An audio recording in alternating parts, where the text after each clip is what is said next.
Votre invité à présent dans la grande interview en direct sur Boursorama, c'est Xavier Barbaro, le PDG de Neoen. Bonjour. Bonjour David. Merci d'être là avec nous sur Boursorama. Quelle appréciation vous avez de la semaine qui s'est écoulée, voire ces banques américaines qui ont fait défaut, le Crédit Suisse qui est vacillant et qui a été sauvé in extremis par la Banque centrale suisse et un prêt de 50 milliards de dollars dans un moment où on va en parler, vous avez besoin de lever des fonds, d'ailleurs vous aussi, 750 millions d'euros, augmentation de capital qui est en cours. Quelle résonance, comment vous jugez tout ça ? On se réjouit évidemment jamais du malheur des autres, mais on se dit quand même que c'est l'occasion de mettre en lumière ce que fait un opérateur comme Neoen, donc des actifs réels, des contrats longs, des milliards d'euros de revenus déjà garantis. C'est évidemment une autre histoire que les crypto-monnaies en Californie. Ouais. Mais voir des banques en difficulté, c'est pour une entreprise comme la vôtre, et pour n'importe quelle entreprise, c'est pas très bon non plus, voir des banques qui pourraient potentiellement prêter moins. Bien sûr, mais une société comme Neoen qui a d'abord les cash flows venant de ses propres actifs de production, donc qui ne dépend pas intrinsèquement de financement extérieur et qui est en train de réaliser avec succès une augmentation de capital importante, sera justement bien capitalisée, bien équipée pour les prochaines années. On ne doute pas que le système financier finira par retrouver son équilibre, mais nous, on veut être capable de garantir notre croissance, quelle que soit la météo. Croissance avec des ambitions qui ont été revues à la hausse il y a peu. Vous prévoyez d'atteindre donc 20 gigawatts de capacité de production d'énergie renouvelable sur 2030. Pourquoi accélérer ? Pourquoi tout d'un coup, là, vous dites, il faut accélérer ? Parce que les conditions sont là, en Europe, comme en Australie, comme en Amérique. Il y a besoin de plus d'électricité, évidemment de plus d'électricité verte, plus d'électricité souveraine. Vous êtes à 7,4 gigawatts aujourd'hui, j'aurais dû préciser. Oui. Aujourd'hui, on est déjà bien avancé dans le business plan qu'on avait publié en 2021. Et pourquoi le coup d'accélérateur d'un coup là ? C'était quoi le déclic ? C'est les plans en Europe, la guerre en Ukraine, les défauts du parc nucléaire en France. Tout ça nous dit que notre électricité solaire, éolienne, que nos batteries sont appelées à avoir un avenir encore meilleur que celui qu'on imaginait, qui était déjà ambitieux. On voit aujourd'hui des besoins en volume, on voit de la valeur en plus, puisque les électrons qu'on vend, on les vend finalement beaucoup plus cher qu'il y a un an ou qu'il y a un an et demi. Donc c'est le moment d'accélérer, c'est le moment de se capitaliser. Et ça, c'est vrai dans toutes nos régions. Ça vous fait changer de dimension d'être, si vous y êtes, et on vous le souhaite, d'être à 20 gigawatts en 2030 de capacité ?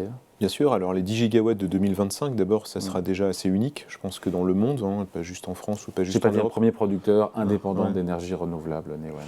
Et ça, c'est toujours vrai, mais donc on est déjà une belle société avec les 7,4 gigawatts dont vous parliez, qui sont nos actifs à la fois en production et ceux qui sont sécurisés. Mais arriver à 10 gigawatts en 2025, c'est déjà unique, et évidemment, la perspective 20 gigawatts en 2030, elle fait de nous peut-être le plus petit des grands, mais ça nous met parmi les grands. Ouais. La marche est haute. Pour arriver à ces 20 gigawatts, ça ne se fera pas d'un claquement de doigts. Et donc, à vous écouter, vous entrez un peu dans la cour des grands à ce moment-là La marche était peut-être plus haute pour passer de 0 à 1. Ça, c'était peut-être la marche la plus difficile. Ensuite, passer de 1 à 2, puis de 2 à 6, puis de 6 à 10 ou de 10 à 20. C'est évidemment toujours un effort et c'est toujours une ambition soutenue. C'est toujours des besoins en capitaux, même si plus on grandit, plus on est capable de s'autofinancer. C'est aussi ça qui est précieux. Mais aujourd'hui, on fait déjà partie, je pense, des grands. En tout cas, des acteurs les plus dynamiques du marché. Et ce n'est pas une course à la taille, ce n'est pas une question d'ego. On pense qu'avec la taille, on a évidemment des avantages qui viennent, en particulier en matière d'autofinancement et en particulier aussi en matière de différenciation. Ouais. Les grands énergéticiens qu'on connaît comme Total Energy, c'est 100 gigawatts pour 2030 de prévu en énergie renouvelable, 80 gigawatts chez Engie.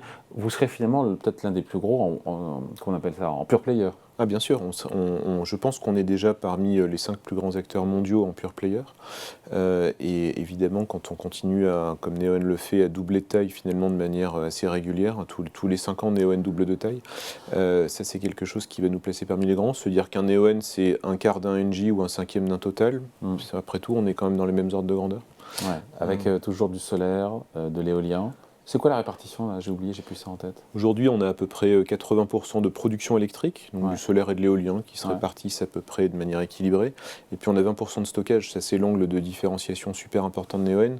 Ça répond à beaucoup de besoins, c'est créateur de valeur, on a des rentabilités plus élevées dans le stockage, on a un savoir-faire particulier chez Neoen. Et donc c'est aussi... Puis la permittence encore une fois des énergies renouvelables, il n'y a pas du soleil la nuit ou le soir. C'est aussi ça qui est important, c'est que l'activité qu'on a dans le stockage, elle donne en retour plus de valeur à nos électrons solaires ou éoliens puisqu'on lisse leur intermittence. Et donc la raison de cette augmentation de capital, qui allait encore un peu plus loin que le business plan qu'on avait établi jusque-là, elle est aussi pour accélérer spécifiquement dans le stockage. Bon, en privilégiant toujours un peu les mêmes zones d'implantation, l'Australie, la Finlande, ou il y a d'autres zones géographiques qui seront privilégiées? En Neoen, une société qui est déjà très internationale, l'Australie, notre premier pays, à peu près 40%, l'Europe 40%, la région Amérique 20%. On reste fidèle à ces trois régions. Neoen ne va pas se développer en Asie, en Afrique, ou ne va pas aller non plus aux États-Unis. Mais à l'intérieur de la zone Amérique, on fait un peu moins d'Amérique latine, plus de Canada. En Europe, on est en train d'ouvrir l'Italie, on va aussi ouvrir l'Allemagne, donc on va vers des grands marchés dans lesquels il y a de la profondeur, et dans lequel en particulier il y a des besoins de stockage, puisque c'est l'angle particulier de Neoen. Cette augmentation de capital, quand elle est annoncée de 750 millions d'euros, ça a été sanctionné par les investisseurs. Le cours a baissé, je ne sais plus, de 10-12%, j'ai plus ça en tête. Même un peu plus. Un peu plus. Ouais. De combien? C'était combien? Alors quand on regarde depuis 15 jours, le jour J, c'est descendu à moins 14, je crois. Moins 14, voilà, une baisse de 14%. En même temps, j'ai le souvenir que vous venez souvent nous voir sur Boursorama, et je crois que vous m'aviez dit, je ne sais plus quand, que vous pouviez encore tenir un moment sans faire appel au marché. D'ailleurs, vous avez déjà levé 600 millions, vous aviez levé 600 millions d'euros en 2021. Vous comprenez que le marché soit surpris? Il n'est pas apprécié, même si depuis c'est remonté. Le marché a toujours raison, donc écoutons ce qu'il a à nous dire, mais entre-temps c'est remonté, donc on voit que des choses qui ont peut-être été mal comprises, et certainement parce qu'elles ont été mal dites, une fois qu'on fait nos roadshows, on voit l'action qui remonte jour après jour, donc on se dit qu'il y a heureusement une réalité... Et à rebours, il aurait fallu faire comment pour ne pas surprendre si on avait une machine à remonter le temps et si c'était à refaire, je pense qu'on expliquerait certainement mieux d'abord l'investissement additionnel dans le stockage, puisqu'on avait déjà annoncé qu'on ferait en 2023 une augmentation de capital de 600 millions d'euros. Il y a un de nos investisseurs qui dit c'est étonnant cette baisse, parce que vous étiez l'augmentation de capital la mieux annoncée de tous les temps. Ça faisait 2 ans qu'on expliquait qu'on ferait cette augmentation de capital, mais on a rajouté en plus une tranche additionnelle pour du stockage. Elle a été mal comprise. Certains investisseurs ont cru qu'on demandait plus pour faire le même business plan. Non, on demande un peu plus pour faire une accélération spécifique dans le stockage. On pense qu'il y a beaucoup d'avenir là-dedans.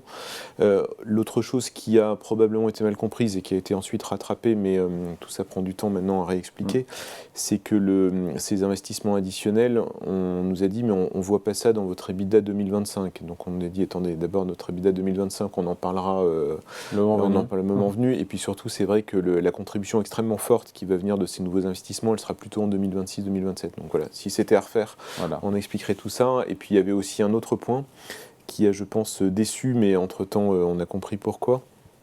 Autour de nous, beaucoup de gens disaient, comme les coûts de financement augmentent, on va nous-mêmes augmenter les prix de notre électricité. Nous, c'est quelque chose qu'on vivait, qui est vrai, mais sur lequel on n'a pas assez communiqué. Mais c'est vrai qu'aujourd'hui, les contrats signés par Neoen se signent à 50% de plus qu'il y a 2 ans. Donc l'inflation qui pèse sur nos CAPEX, qui joue aussi sur nos coûts de financement, elle nous bénéficie côté revenus. Mais ça a été mal dit, et entre-temps, ça a été rattrapé, heureusement. On voit après chaque roadshow, on voit des ordres d'achat qui sont passés. Donc on se dit qu'on finalement, on fait pas si mal notre travail, mais c'est vrai que le 1er mars restera un mauvais jour dans l'histoire de Neoen. Yannick Barbaro, le timing de marché n'est pas idéal, évidemment, pour lever 750 millions d'euros. Ça se passe comment là? Ça se passe très bien. Nous, on a fait une augmentation de capital avec droit préférentiel de souscription qui déjà donne l'occasion à chacun d'investir ou de monétiser ses droits. Donc c'est déjà respectueux de l'ensemble des actionnaires. Et on voit que l'opération est très suivie. Même les droits sont même plus recherchés que l'action. Donc des gens qui veulent investir, ils sont là d'abord parmi nos actionnaires historiques qui ont donné des engagements de souscription extrêmement forts. Ils sont là d'abord aussi, même à échelle beaucoup plus modeste au niveau du management qui investit, et moi le premier dans cette opération. Et donc on voit que c'est suivi par nos actionnaires historiques, mais aussi par des nouveaux actionnaires qui profitent de cette opération, qui leur donne l'occasion de déployer du capital, parce que c'était peut-être pas si simple d'acheter 1 ou 2 millions par-ci par-là dans on va dire, la vie de tous les jours de Neoen, mais là ça leur donne l'occasion d'investir, et puis surtout avec un prix d'entrée qui est historiquement bas. Et qui ne laisse pas les actionnaires, encore une fois, actuels. Non, puisqu'ils peuvent monétiser leurs droits ou souscrire. Donc au moins, ça a mis tout le monde sur un rang d'égalité, sur un pied d'égalité. Je pense que c'est important. Mais on voit qu'il y a beaucoup de demandes. Donc c'est une opération, l'exécution se passe très bien. Sur-souscrite. Techniquement, elle ne peut pas être sur-souscrite, mais on voit qu'on a monté, le cours de l'action a monté depuis l'annonce, donc on voit qu'elle est demandée. Voilà. Bon, vous n'aurez plus besoin de faire appel au marché jusqu'à quand, une fois que vous aurez levé ces 750 millions d'euros? Alors jusqu'à... Et là, soyez clair. je l'étais déjà en 2021. Non, donc ça nous finance jusqu'en 2025, mais surtout ce qu'il faut avoir en tête, c'est qu'avec un parc installé de 10 gigawatts en 2025, les options d'autofinancement sont beaucoup plus larges que celles qu'on avait jusqu'à maintenant. On a voulu atteindre, et je pense qu'on a eu raison, une taille critique, y compris en faisant appel au marché, mais on aura les cash flows de nos centrales, on aura la possibilité de vendre certains actifs, faire une petite rotation de capital, donc ça nous donne une capacité d'autofinancement. On aura peut-être aussi la capacité d'avoir des minoritaires dans certaines centrales. Neoen en 2025, c'est 10 milliards d'actifs détenus quasiment à 100% et qui contribuent fortement aussi en termes de chiffre d'affaires. Donc ça, c'est une énorme source de cash flow, de monétisation d'actifs. Donc on pourra dans la durée se autofinancer notre croissance. Et c'est vrai que les gros concurrents, pour le coup, ont moins besoin de lever des fonds pour assurer leur croissance parce qu'ils ont ces cash flows liés à la taille critique, on peut aussi, quand Engie vend Equans pour 7 milliards, après, c'est pas non plus comme s'ils avaient pu complètement autofinancer leur bascule dans le renouvelable. Donc on voit aussi chez d'autres un autofinancement qui vient parfois aussi de la rotation d'actifs. Mais l'ambition de Neoen, qui est justement de continuer à grandir, est aussi au passage d'avoir une croissance beaucoup plus autoporteuse. Donc continuer à grandir sans pour autant s'adosser, on lui pose la question à chaque fois, sans pour autant ça te fait ricaner, sans pour autant s'adosser à un autre acteur du secteur. Non, je ne ricane pas, je savoure la question. Non, toujours la même, hein, c'est jusqu'à quand c'est difficile pour vous évidemment de répondre à ça. Alors moi, je ne suis qu'un petit actionnaire de Neoen, en tout cas un actionnaire heureux de Neoen, mais il est vrai que Neoen est de plus en plus unique. Enfin, on était rare, aujourd'hui on est en train de devenir unique parce que grand, parce que créateur de valeur, on a une société profitable, hein, notre croissance ne se fait pas à perte, parce que différencié en termes de stockage. Quand on voit les objectifs donnés par tous nos grands concurrents, vous les donniez vous-même tout à l'heure, 80 gigawatts par-ci, 100 gigawatts par-là, ils ne cachent pas le fait qu'ils devront faire de la croissance externe pour y arriver. Chez Neoen, on fait de la croissance organique, on fait de la croissance de qualité, autofinancée. Je ne suis évidemment pas là pour répondre au nom de nos actionnaires, mais nous, on veut arriver à un modèle de plus en plus indépendant, y compris au sens financier du terme. Après, ce que les actionnaires voudront faire de cette société, ils pourront soit la garder puisqu'elle sera capable d'assurer une part d'autofinancement très importante, soit s'ils souhaitent la vendre, ça reste leur liberté. Ouais. Mais en tout cas, Neoen est de plus en plus robuste, de plus en plus grand, de plus en plus appétissant, j'imagine, mais aussi de plus en plus autoporteur. Ouais. Et indépendant, jusqu'à quand ?